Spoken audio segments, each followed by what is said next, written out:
A very good morning to you, one and all. Respected chair, dignitaries, teachers, and my dear friends. First of all, I express my sincere gratitude to the organizers who gave me a chance to be a part of National Students Conclave Shraddha 2015.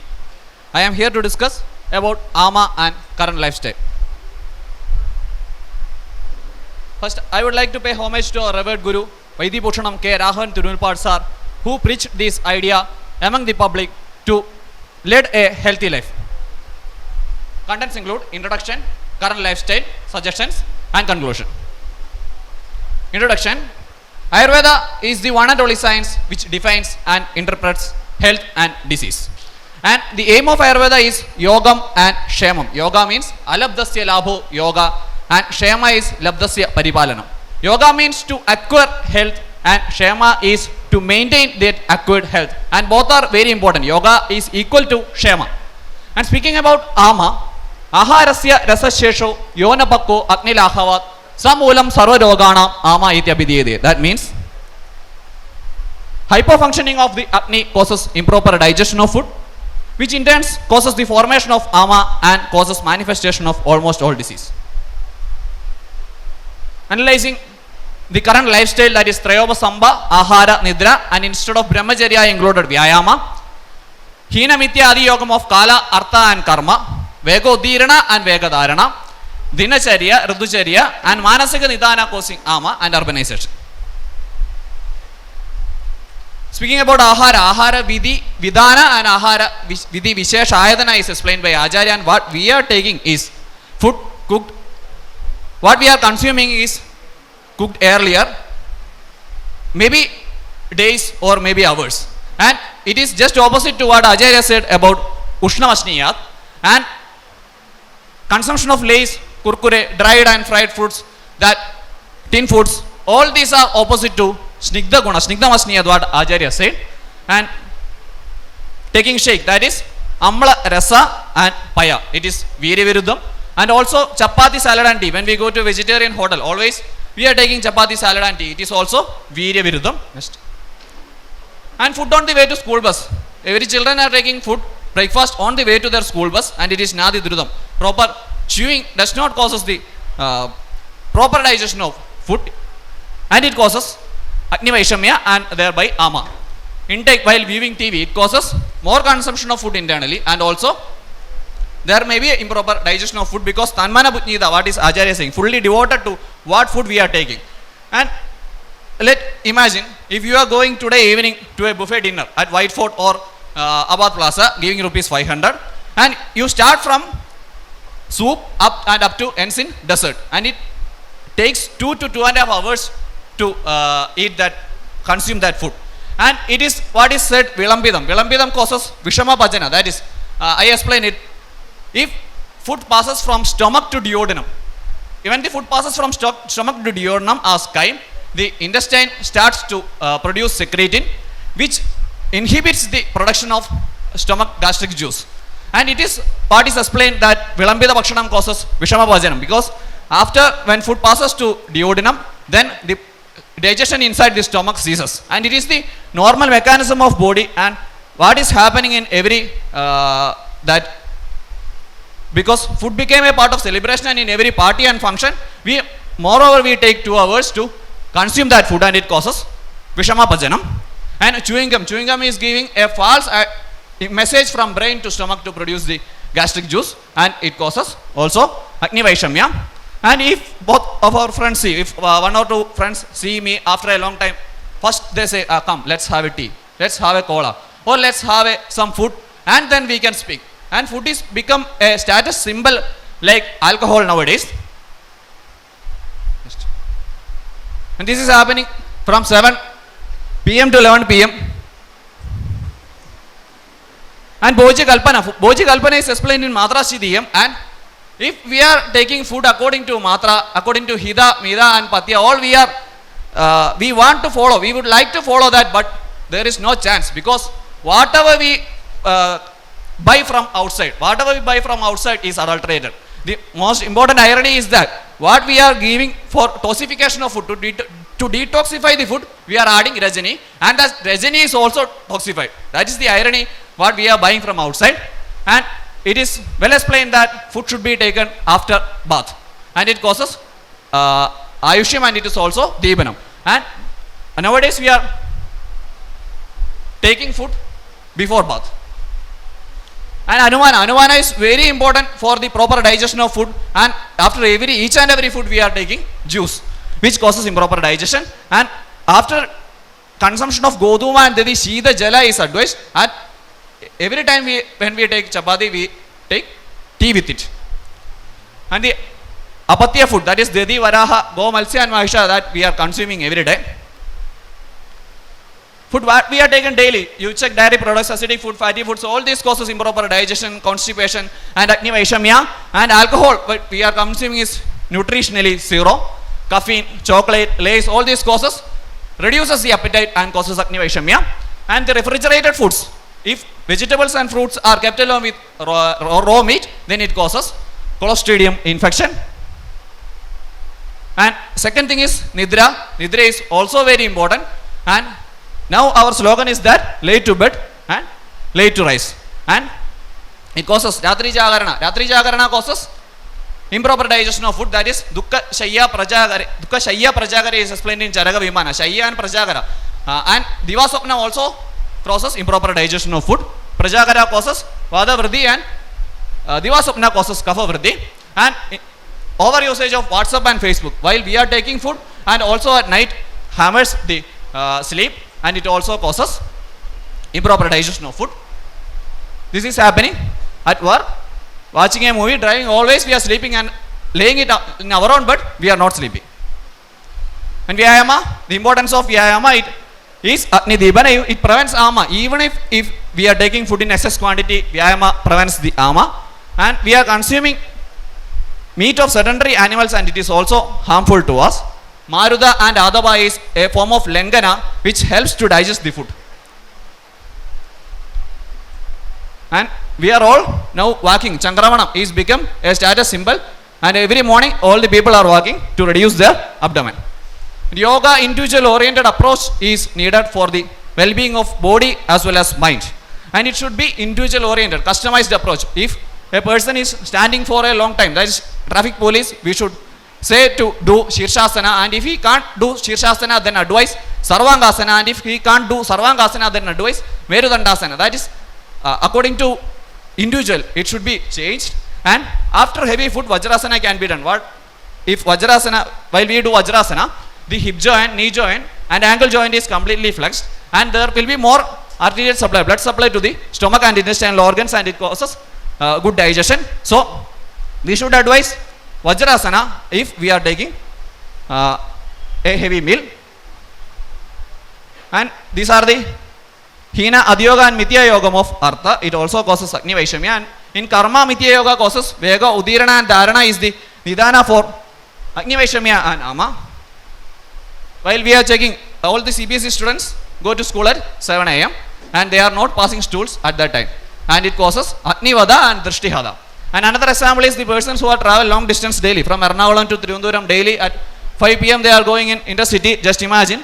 And loco pilots of non-stop trains like Durando and Rajdhani, they are suppressing their Vega. And recent studies also prove that it causes so many diseases and Agni Vaishamya by the Pradilomia of Vayu. Due to the Pradilomia of Vayu, Agni Vaishamya is happening. And Vega Dharana is equal to Vegodhirana. So I just request you to go to toilet immediately after this session if you are suppressing this Mudra Vega. And please don't call your friend, because Vega Pravartana, Vega Udhirana is also equal to Vega Dharana. And working women are to prevent due to the insanitary conditions, they are not going to toilet from 10 a.m. to 5 p.m. working women, and so they also prevent the Trishna. They don't drink water due to this problem. And Dinacharya, what the Acharya said we should follow. And in Ridhucharya, Varsha Ridhucharya is mainly causing Ama due to the Agni Mandya, and proper regimens, that is Ahara and Vihara, should be followed in Varsha Ridhu. The Manasika Nidana, Matraya Apyabhyavahridam, Patyam Chanam Na Jiryadi, Chinda Shoga Baya Krodha, Dukkha Shayya Prajagara. This Shayya, that is Divaswapna and Prajagara, both of these causes improper digestion of food, even if we take food in Matra and also Patyam. And these IT professionals, bank employees, the persons working in police department, all these are due to this chinda, shoga, bhaya and krodha. Due to this manasika vigaras, it also causes Agni Vaishamya and it causes intense ama. The most important reason for all these changes in lifestyle is urbanization. And we can see that changes in food habit, lack of exercise, less exposure to sun, it causes less production of vitamin D synthesis, and it also hampers proper sleep, shift duty, reduced efforts due to intervention of machineries, and air conditioned office, car and home, which causes viruddha. And I fear that these MBA marketing heads are going in hand with the multi-specialty hospital, because they know how to produce ama. And what we are seeing in all these advertisement is all the nidhanas of ama. And suggestions, it will be explained at the afternoon session by Dr. Ganesh, that is, it is Anukranta Vekshana Tantra Yukti, that it will be explained later. So I am giving only just some suggestions. But this, the WHO this year, April 7th, slogan is food safety, the global approach. And this, due to the unsafe food, 2 million people are dying annually, and it is the statistics made by WHO last year. And food should be according to Kala Bhojanam, Hida, Patya and Mida, and Nidra according to individual, Vyayama and Yoga, and Vega Pravartana is very important, and we should advise each and everyone to not to suppress Vega, and also not to Vega Udirana. We should advise that. Concluding, we should start project in schools, colleges, panchayat and villages with the help of self-helping groups, that what to eat, what not to eat, and what charya should be advised from the younger age and up to Vriddha. And say no to westernization in the name of modernization, and the people should be health literate, then only the health standards of people will increase. Only by health literacy we can increase the health standards. And self-Vaidya to maintain health, our own Vaidya, that is the vision of Vaidya Bhushanam K. Raghavan Tirulpad sir. Taught that, teach the people what not to eat, that is Atmanamabhi Samiksha, and medical fraternity to practice what they preach, that is nothing but Aditi, Bodha, Ajarana and Prajarana. We should practice it, and then we should preach it, and we should multiply our blessings what we have. It is our duty and responsibility as an Ayurveda physician to preach to the public about this Dinacharya, Ruducharya, Ahara, Nidra, Vyayama importance. We should teach that. And every human being is the author of his own health or disease. By quoting by Buddha, and happiness comes when your work and words are of benefit to yourself and others. And let me conclude. Nityam Hidahara Vihara Sevi Samikshigari Visheshwa Sakta Dada Sama Satyabara Sama Shamavan Aptoba Sevicha Bhavatya Roga. Thank you. Thank you for your kind attention and patient listening. Thank you very much. Namaste. I am Parvati Venat, and the topic given to me is Tridoshas and Ama. My topic is a continuation of what sir has told. In the previous 2 sessions, we have learned about the concept of Ama as well as the various Nidhanas of Ama. So we'll just try to correlate, we'll try to connect the concepts of Tridosha and Ama based on the basic principles from Ashtanga Hridaya Sutrasthana. So Ama, it is a universal concept, not just confined to the science of Ayurveda. Anything that is half cooked or half transformed and which lacks its inherent qualities can be termed as Ama. A half cooked rice or a stagnant river, both of which do not possess its inherent quality, that can be considered as Ama. Next please. So moving on to the Nirukti, Ishadamyade Pachyade Anena Idi Ama. Something that is half processed or half transformed can be termed as Ama. Also, A means almost or similar, and Ma means poison. So any half transformed substance which has properties similar to that of poison or which is ahita to the body can be termed as Ama. Next. Ushmano alpabalattvena dhatu madhyam apajidam dushtam amashegadam rasam amam prajakshate. The ahara which we have consumed, if due to any inadequacy in the digestive fire, does not get properly converted into the rasadhatu, attains its apakva rasadhatu state, travels retrograde into the amashya and becomes Ama. This is the concept of Sthula Ama Rasa. and that occurs at the level of koshta. Next. So trying to explain the samprapti of ama in terms of guna, any substance, say I take a biscuit right now. The biscuit, by the process of mastication and deglutition, it gets disintegrated into smaller pieces and it gets mixed with my digestive enzymes and it becomes a state of drava. But if due to some inadequacy in my digestive enzymes, say it becomes less acidic, what happens? The guru and snigdha gunas increase and it results in the expression of certain abnormal qualities like pichilatva, tandumaya, etc. in the ahara rasa that is formed. And the so formed ahara rasa is said to be avipakva. Now this is the formation of sthula amarasa. At this stage, the body has two options. Either it can expel the amarasa or it can, if it is a negligible quantity, it can be accumulated in some part of the body. So if at this apakva avastha, the sthula amadhatu which is situated in the koshta is in a prabhuda state, it will get eliminated by the body through chardi. But if it is in very negligible quantity, it gets accumulated to one side in the body and there, since it is not a part of the body, since it is a foreign substance, it cannot get mixed with the posha dhatus. So it remains asamyukta. And just like a bad student who is not given the right path in the childhood itself, he develops as a sociopath in the future. Similarly, the sukshma annarasa, which is accumulated in the body, by time it attains the quality of daurgandhya, abhishanda, etc. and start causing shrotorodha.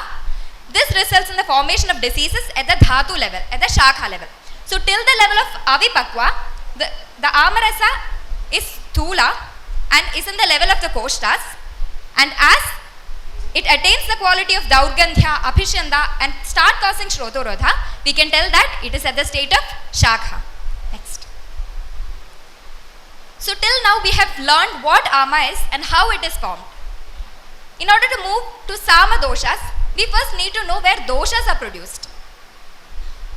Let's go back to our first year physiology classes. Next please.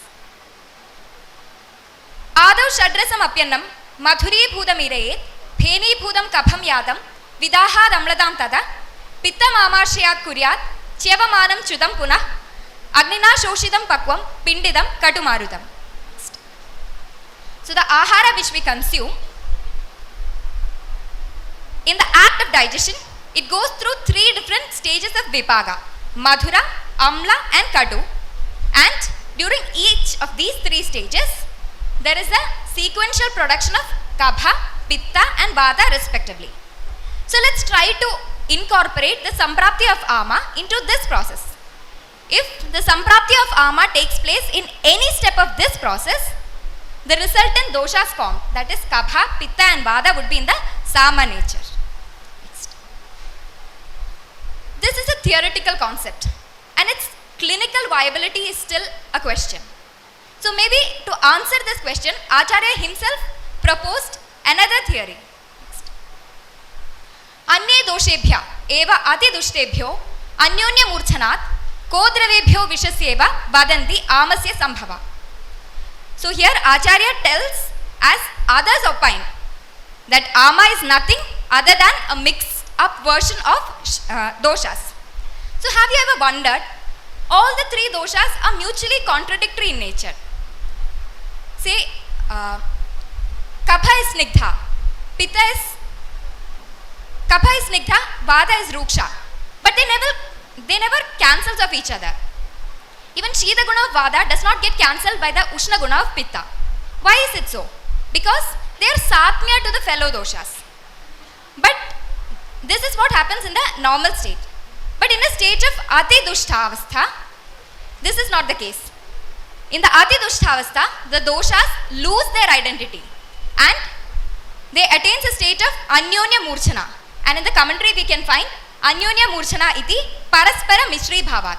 So the excessively vitiated doshas, they lose their identity and they mixes with one another and results in the formation of a toxic substance which is known as ama. This is related to the formation of toxic aflatoxins from an edible kodrava when it is neglected and left to the action of fungus. So, from this we can conclude that ama is nothing other than the samsarga and sannipada of the doshas. Next slide. So, if ama is something which is formed from the doshas itself, then it should exhibit some of the characters of the parent doshas. So, looking on to the qualities of ama. Ama is snigdha, it is guru, it is shida, it is manda.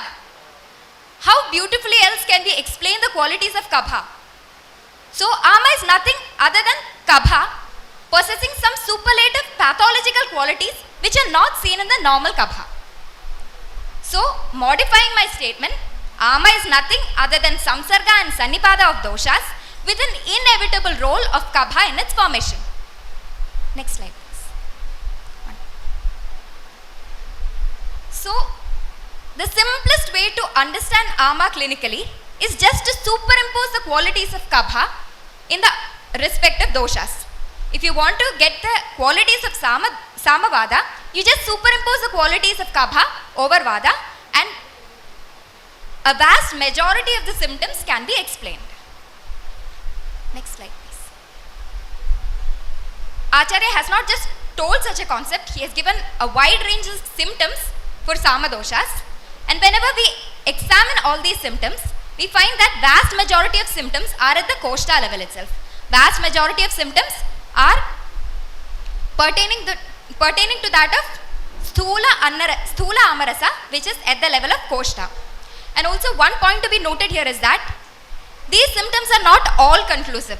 They are mere representatives of a wide range of symptoms that can be developed as a result of sama doshas. It is just a tip of iceberg, and the Vaidya with his yukti should be able to predict all the various symptoms that can be formed as a result of sama doshas depending on the variability of the nidana, the ashraya sthana, the dhatu, etc. of different diseases.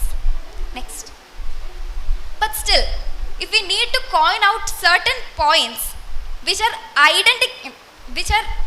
helps us in typically identifying the ama feature of doshas, I would like to take asancharatva in case of vada. So let's take the example of amavada. Angamarda is the typical classical feature of amavada. Angamarda, pain. Always we can relate pain to vada. But here the pain is not due to the increased chala swabhava of vada. It is due to the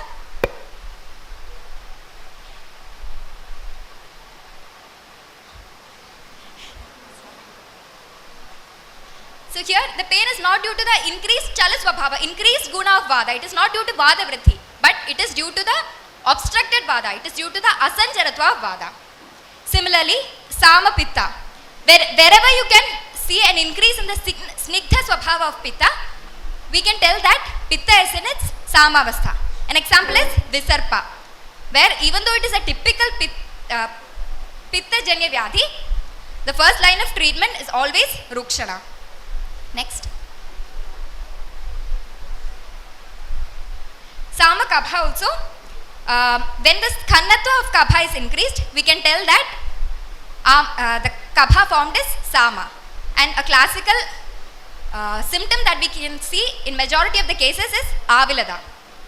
Now clinical manifestation, as sir has already told, at the koshta level, at the sthula amarasa level, the typical features of sama doshas are ama, vidagdha and vishtabdha. And at the shakha level, the sukshma amarasa, at the shakha level, some examples can be taken like amavada in case of sama vada, visarpa in case of sama pitta, and prameha in the case of sama kapha. Next. So these were about the various Ayurvedic tools, Ayurvedic diagnostic tool that we can take for diagnosing ama. Now, in the present day OPDs, most of the patients present with a set of serological tests, and should we not be able to interpret it according to our own science? If Acharya has taken the liberty of explaining our doshas according to all the diagnostic tools that were present in ancient times, should we not take the same liberty? So let's see. Acharya has told about Sama, Mutra and Purisha Lakshanas. Bahumutrada, Avilada, Sandrada, Gurutvam, all has been told as Lakshanas of Samamutra. But in physical examination of urine, similar findings, increased quantity, deposits or sediments, then color change, difference in specific gravity, density, all these can be taken as a Amavastha in urine report. And also the chemical reaction, Atikshara or Atyamla, acidosis or acidic, excessive acidic or alkaline pH can also be taken as a case of Samavastha. And also the presence of bile pigments, bile salts, RBCs, oxalates, uric acid crystals, etc. are often related to Sama-Pitta conditions. The term often is really important. It varies according to the clinical picture. And same happens in the case of stools also. The change in quantity, consistency, the contents of the stool, all these are indicators of AMA. Similarly, acute inflammatory conditions where there is elevated amount of ESR, C-reactive proteins, etc. can also be correlated to a case of AMA to a certain extent. And most of the lifestyle disorders that we have nowadays is due to are all amagenia. So the cases of hyperglycemia, hypercholesteremia, then nitrogenous compound, the levels of elevated levels of nitrogenous compounds, all these can be taken as conditions of Agni Mandya and can be related to Samavastha of any of the three doshas. Then even antigen factors like ASO, RA, etc. This is due to the inability of the body to act upon these Vijadi Avastha. So we can tell that these are also indicators of Amavastha. Next slide. So we have dealt with the various diagnostic tools in the modern as well as Ayurvedic aspect, which helps us to find AMA in a clinical, find the clinical spectrum of AMA. The treatment mainly, the classical aim of the treatment is to attain Anulomana, Agni Deepana and Dhatu Stiratva. Standing in the limits of my topic, the treatment at this level, at the level of the doshas is, in the acute stages, it is typically a Kabhahara type of treatment, and when it attains chronicity, the AMA attains the qualities of Tikshnada similar to that of Visha, and hence Pittahara treatment is to be done. Thank you. Good afternoon. A very good afternoon to you all, to this last section. Before beginning, let me salute to all my great teachers who made me to stand here. We know now it is time by about 1 o'clock. We are all eager to take food. But can you imagine, by this time in India, from morning 6 a.m. onwards, about 420 people died. About 420 human deaths have been reported by this time in India. They died only due to a terrific, unconquerable pathology, cancer. And according to the latest reports, you can't even imagine that about more than 60% of the cancer deaths are reported only due to the secondary attacks. Many a time after chemotherapy, radiotherapy, patient became so much cured. But again, within a gap of 10 or 30 or 20, 15 years, again secondary attacks are coming. Have you ever thought why, from an Ayurvedic point of view, why this happened? Similarly, frequent respiratory tract infection. This is a very common presentation that we are commonly seeing in our OPDs. Every time we treat with them with Dashamulagadtrayam or any other Nayobhayam Kashayam like that, again they are repeating. Similar is the case with the cervical spondylosis or the neck pain. Similarly, UTI, frequent urinary tract infection. Even if we are giving a lot of medication like Punarnavadi Kashayam or any Gugulu preparation, Gokshari Gugulu, again it is out of our control. Why this happened? Why this recurrence? And the great Vadashonidam, we attribute this to that disease nature, Bhutva Pranashandi.